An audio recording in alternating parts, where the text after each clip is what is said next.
Assalamualaikum warahmatullahi wabarakatuh. Nama saya Ruby Lestari dari GKMI 4 Winkas Jember. Di sini saya akan membahas tentang perkembangan kognitif peserta didik. Yang pertama, pengertian. Menurut Lanpigeon, perkembangan kognitif peserta didik itu dibedakan menjadi 4. Yang pertama adalah sensorik motorik yang dialami oleh anak berusia 0 sampai 2 tahun. Jadi, pada anak usia 0 sampai 2 tahun ini perkembangan anak terbatas. Terus kemudian yang kedua adalah praoperasional yang dialami oleh anak usia 2 sampai 7 tahun. Jadi, untuk anak usia 2 sampai 7 tahun ini anak hanya belum berpikir abstrak. Terus kemudian pada yang ketiga adalah operasional konkret dialami oleh anak usia 7 sampai 11 tahun. Sudah mampu menggabungkan atau memisah dan menyusun. Terus kemudian yang keempat, operasional formal dialami oleh anak usia 11 sampai 15 tahun. Sudah mampu berpikir deduktif dan induktif. Yang kedua adalah karakteristik kemampuan proses dan keterampilan. Di sini dibedakan menjadi 3, yaitu yang pertama persepsi, yang kedua memori, yang kedua atensi. Yang pertama persepsi. Persepsi adalah suatu proses penggunaan kemampuan pengetahuan yang telah dimiliki untuk memperoleh stimulus yang diterima sistem alat indera manusia. Kemudian memori. Memori di sini adalah sistem kognitif manusia yang berfungsi menyimpan informasi. Terus yang ketiga, atensi. Atensi di sini atau perhatian di sini dibedakan menjadi 4.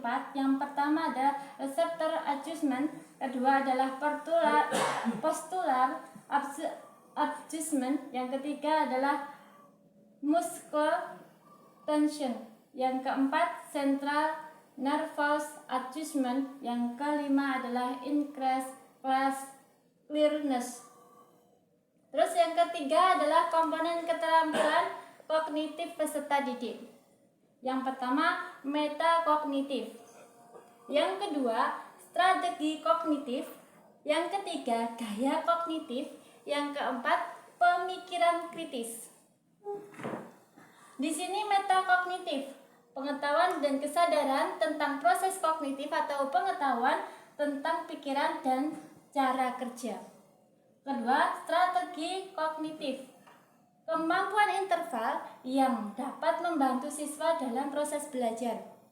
Terus kemudian gaya kognitif, yaitu karakteristik individu dalam penggunaan fungsi kognitif. Terus yang keempat adalah pemikiran kritis, yaitu kemampuan secara logis, relatif, dan produktif yang diaplikasikan dalam menilai sesuatu untuk membuat keputusan yang baik.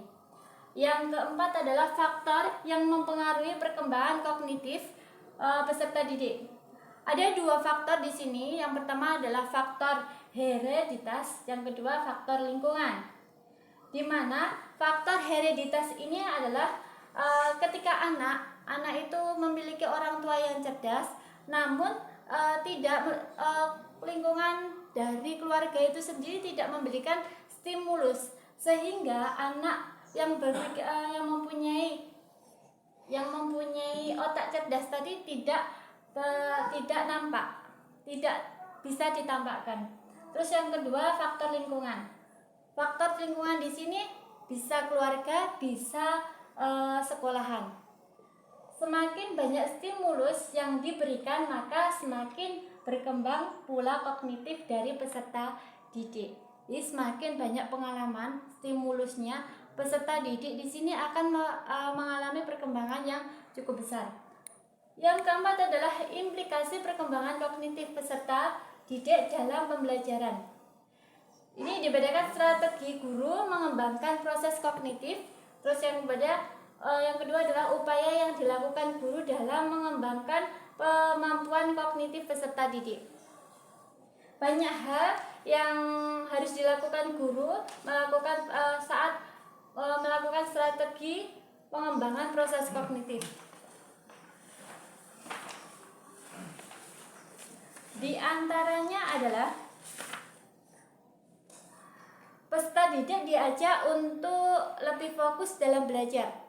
Terus kemudian membuat syarat atau petunjuk sendiri. Terus kemudian yang tiga, menggunakan media. Media ini sangat penting bagi guru agar anak itu bisa menguasai suatu pembelajaran. Yang keempat, menggunakan lingkungan fisik. Yang kelima, menghindari perilaku yang membingungkan. Contohnya, mempelajari materi. Jadi kalau guru menyampaikan suatu materi, diusahakan sampai tuntas, tidak setengah-setengah. Terus yang keenam adalah menata informasi. Yang ketujuh, melatih peserta didik menggunakan strategi Marmonis. Dah cukup sekian dari saya. Assalamualaikum warahmatullahi wabarakatuh.